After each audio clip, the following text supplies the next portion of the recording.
In the West, we'll often separate mental health from physical health, but that shouldn't be, right? I mean, mental health is physical health. Our brain, our nervous system's a part of our body. We're eating the most nutrient-dense foods under the sun. We love our kombucha. We're doing all the peptides and stem cells and nutrient-dense foods. But what are we feeding our head and our heart on a daily basis? So it's really a conversation around self-respect and discernment on the things that love you back and the things that don't love you back. And that could be food, it could be habits, it could be drinks, it could be people around you.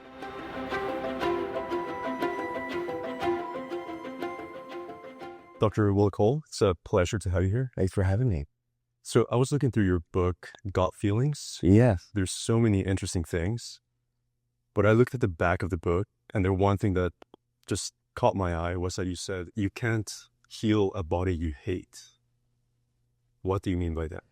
So that book was, all the books that I've written are just conversations that I wanted to have with people that aren't my telehealth patients and seeing a ripple effect, if you will, of things I've seen improve people's lives, improve people's quality of life, and building vibrant wellness.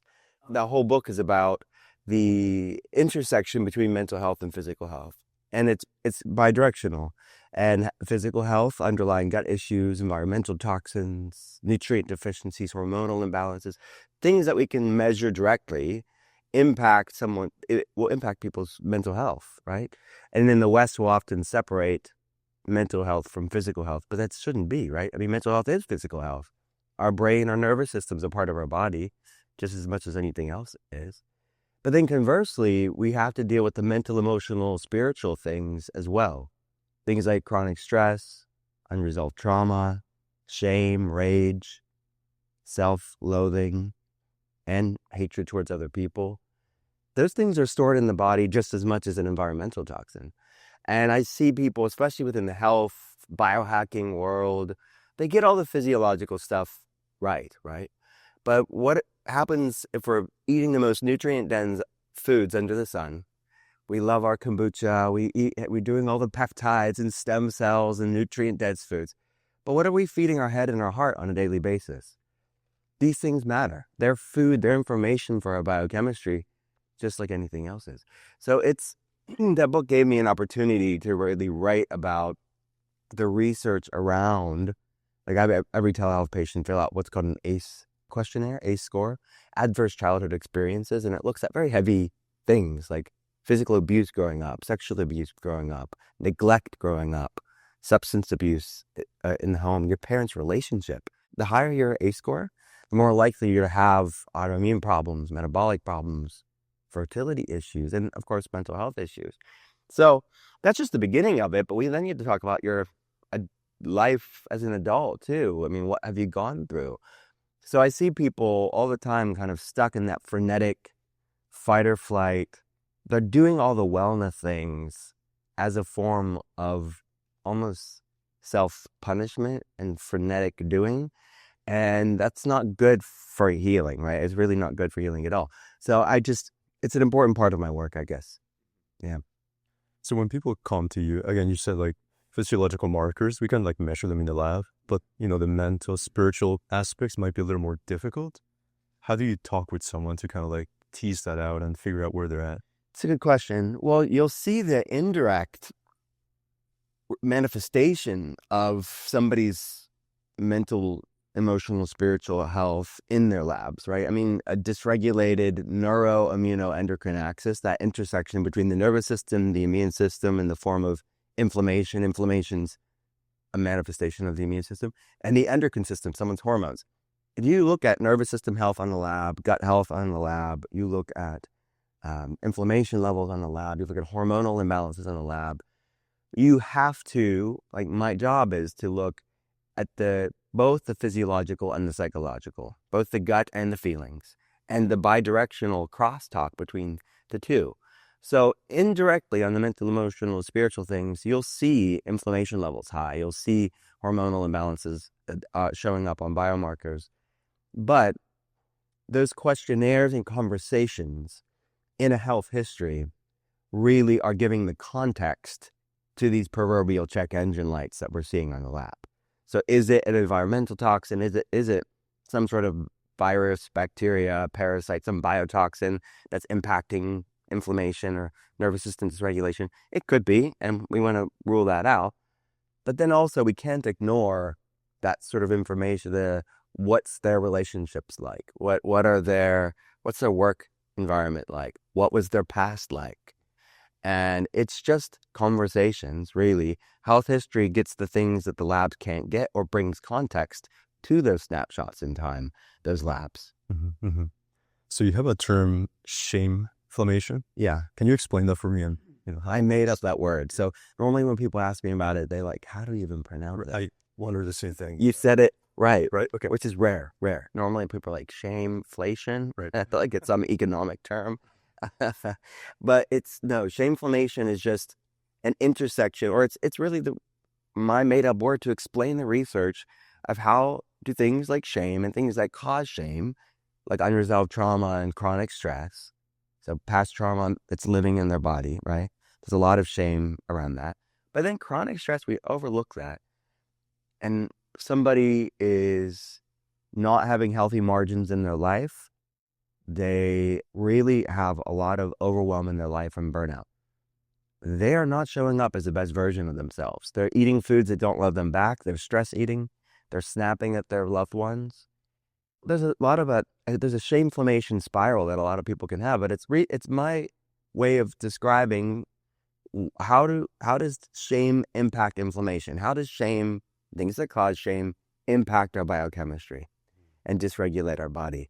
So yeah, it's part of that whole conversation. And I really feel, look, it's a part of my conversations with our telehealth patients, but I feel like it should be interconnected with all fields of healthcare. Like you can't really look at the chronic disease epidemic and the amount of autoimmune conditions and fertility issues without talking about these mental, emotional, spiritual component to human health. Mm-hmm. So when you talk about shame, I think of blame as well. Like people blame themselves all the time. Totally. How do you help someone, not blame themselves, but also take responsibility for their health? Yeah, that's the art. That's the art of it, right? I mean, that's the nuance and context, right? Because you can overcorrect and placate and pander and give flippant, vapid sounding sound bites that sound good on social media, but really aren't meaningful or helpful in real life to move the needle in somebody's life, right? So it's balancing grace with truth and speaking the truth in love. That's really what it is. Because, right, if somebody's self-sabotaging, you don't pander to that information. If they're doing self-sabotaging behaviors, right? You could say just, give yourself more compassion. No, you want to call someone greater, yes, compassion, but not to stay in something that's not loving them back. And I think that's the paradigm shift, really. I think to get to the heart of how I see something like this is like continuing to do something that doesn't love you back and wondering why you're still miserable. It's like staying in a toxic relationship and wondering why you're not happy. And avoiding something that doesn't love you back isn't restrictive, isn't toxic diet culture, isn't negative. It's self-respect. So it's really a conversation around self-respect and discernment on the things that love you back and the things that don't love you back. And that could be food, it could be habits, it could be drinks, it could be people around you, behaviors. All of these things, I think just having this aha moment of what are the things that love your body back and what love your soul back and the things that don't. I want to go back to the aspect of inflammation. Yeah. How are you able to tell, because inflammation can be a good thing as well. Yeah. How do you know when it's a signal for something and when it's actually like the enemy? Yeah, you're right. Inflammation isn't inherently bad. God made inflammation. It's not a bad thing. But it's a product of the immune system. It fights off viruses, kills off bacteria, it heals wounds. Appropriate inflammatory responses is a normal thing, right? So you want to look at these snapshots in time. High sensitivity C-reactive protein, I think, is a good surrogate marker.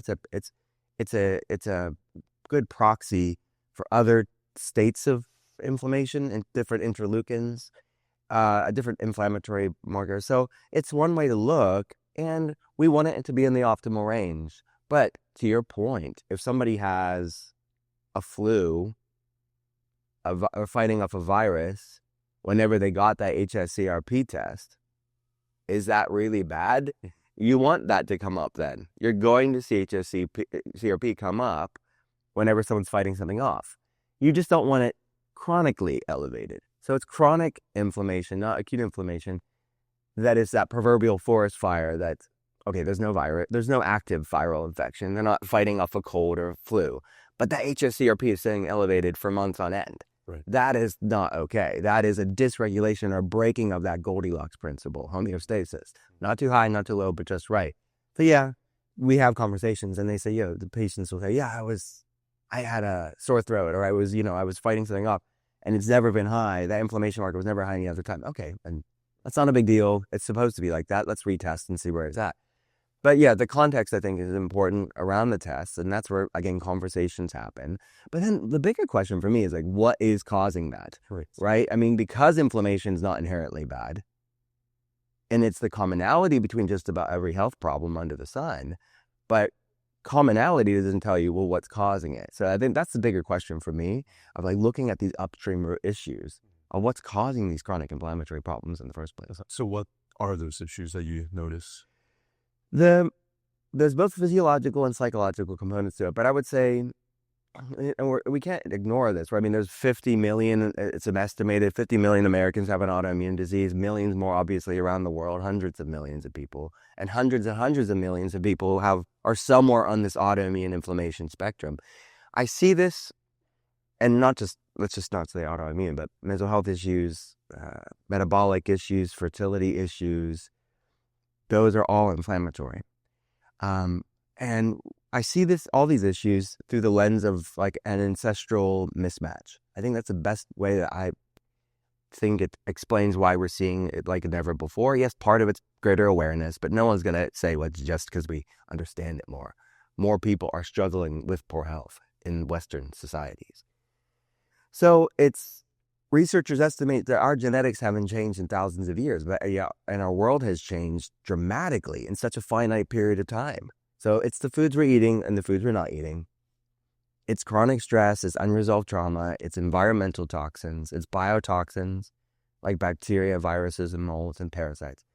It's that proverbial bucket that's your genetic bio-individuality of how much stress can your body handle. Some people have big buckets, some people have smaller buckets. You can't change the bucket. You can't change your own genetic uniqueness of methylation, detox, HLA gene variants, but you can change what you put in the bucket. Humanity is just, their bucket's overflowing more than ever before. So I've heard people make the argument, these ancestry like alignments, that things like alcohol are okay because we've had them for so long. Yeah. And it's not a toxin because because it has ceremonial use as well. Yeah. What do you think of alcohol? Let's get a little controversial, right? Please say. Yes, people bring that up to me a lot. They'll say, because I'll talk about alcohol and the research around alcohol, the healthiest amount of alcohol is none, and then people get what the heck is he talking about? And they bring up resveratrol. It's resveratrol. That's why it's heart healthy. Most of that research is funded by the alcohol industry.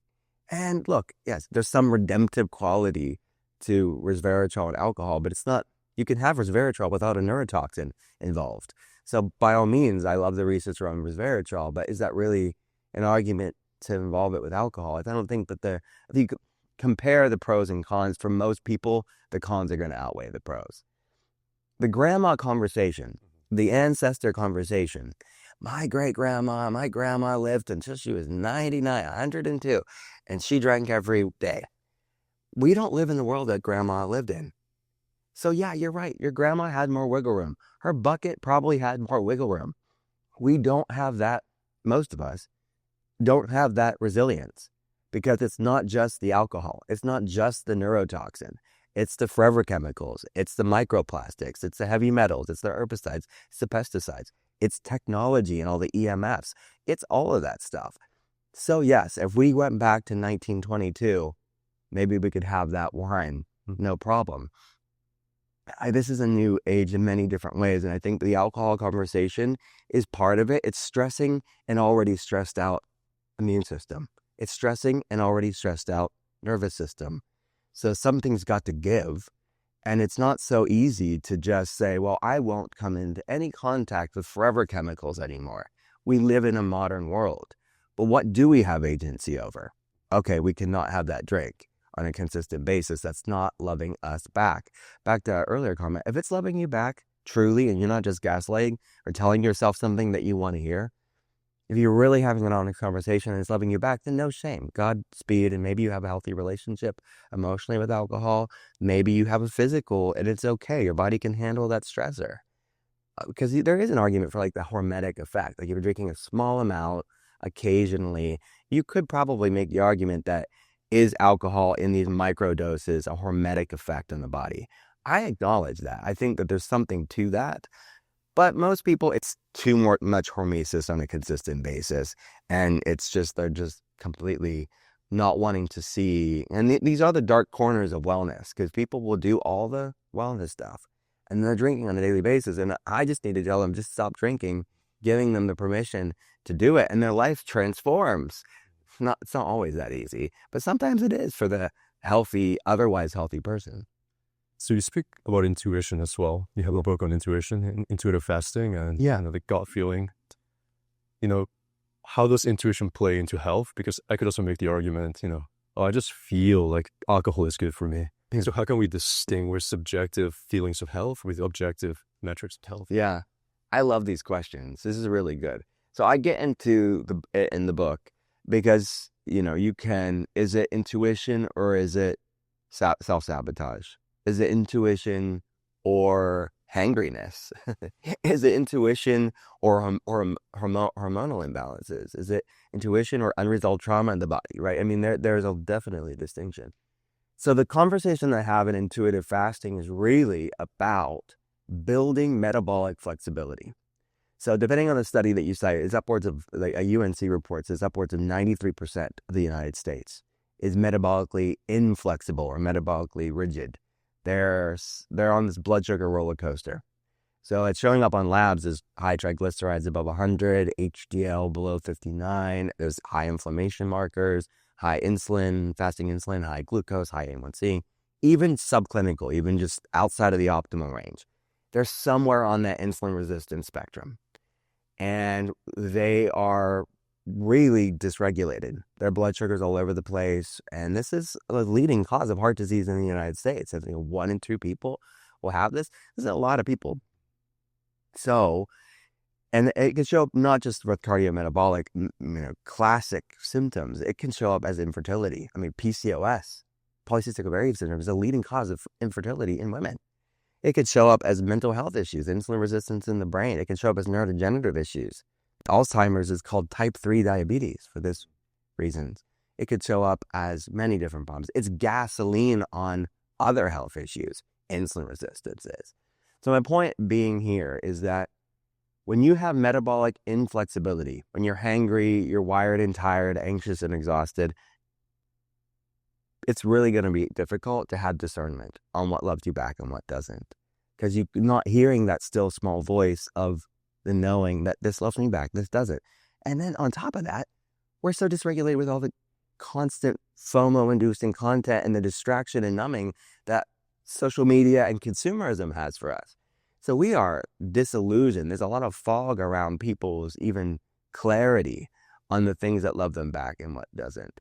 So the intuitive fasting is really nothing new. There's nothing new under the sun, but it's showing at the science of how fasting has been used. It can be used as a medicine, and fasting can be used as a meditation.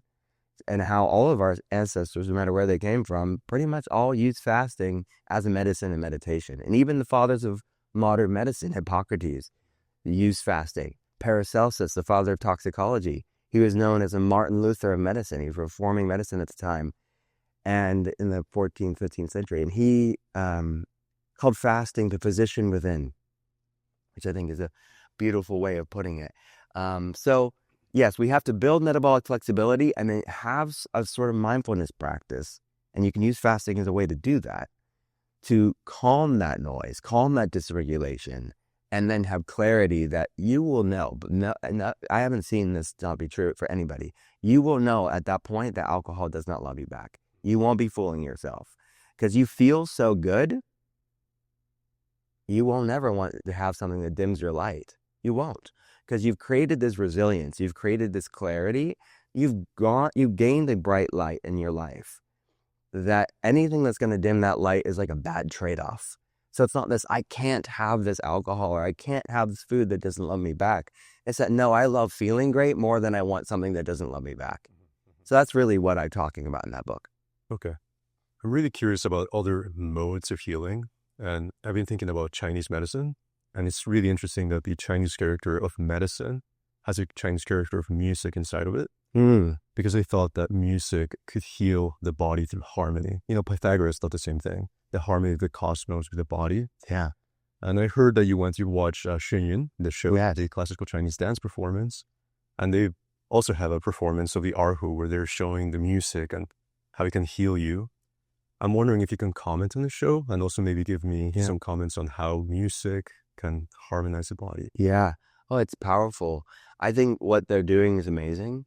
And I think bringing art and culture and music and dancing is medicine for many different ways. It's medicine for the dancer, the artist, and it's medicine for the people watching it. Studies that show that bringing more art into your life, going to maybe a free museum, going seeing Shanyun, going seeing something else, has a modulating effect on our biochemistry. It regulates that neuroimmunoendocrine axis. Humans would have done that for eons in different ways. I mean, cave paintings eons ago, humans did it for what reason? They did it because there was this innate, ineffable connection we had with creativity. So when we're divorced from that, there is a problem. That's chronic health problems arise. So yeah, I want to prescribe people to go to a great show just as much as I would, a peptide or something like that. So it's powerful. And obviously from a somatic standpoint, it's very healing for the dancer, for the artist too. Movement as medicine on that side of things. So yeah, I don't know if I answered your question, but it is very important. And when cultures and societies and nation states suppress creativity and art, it suffocates the people. Why do you think music, culture, art can, make us healthier? Is it because it connects us to something higher? Yeah, I think the mechanism of action there is interesting. Yeah, I do think there's some spiritual aspect to it. There's an ineffable quality of, yeah, I do think it's a spiritual thing. So even if people aren't considering themselves even spiritual or religious, that ballet, that dance, that Shenyun could be that sort of awe. There's a Hebrew word, ira, it means the awe. Like when the Bible says a fear of God, it's not actually fear, it's awe. And I think that sort of awe of what the human experience can do and bring, and beauty, I think, seeing beauty. And I talk about God art, and that's nature, and the Japanese researcher on Shinrin-yoku of forest bathing and using nature as a meditation and as a medicine. But I think there's man art too. I mean, as in my opinion, is God, we're creations of God. What can we do through our own creativity? So I do think that there's a connection between Shinrin-yoku research and what's happening there. Not the phytocyanides and like the essential oils in nature, but I just mean the beauty, the awe of nature, and the beauty, the awe of museums and plays and dances. I think all of that stuff is really helping to reconnect us to something greater. Thank you so much. Yeah. If people are more interested in your work, where can they find you? Everything's at drwillcole.com, drwillcole.com. The telehealth clinic, the podcast. I have a podcast called The Art of Being Well. That's why it's funny that you had asked me that. What else? Tons of free resources. I write articles. So yeah, thanks for having me. Yeah, thank you so much. Thanks for having me. I appreciate it.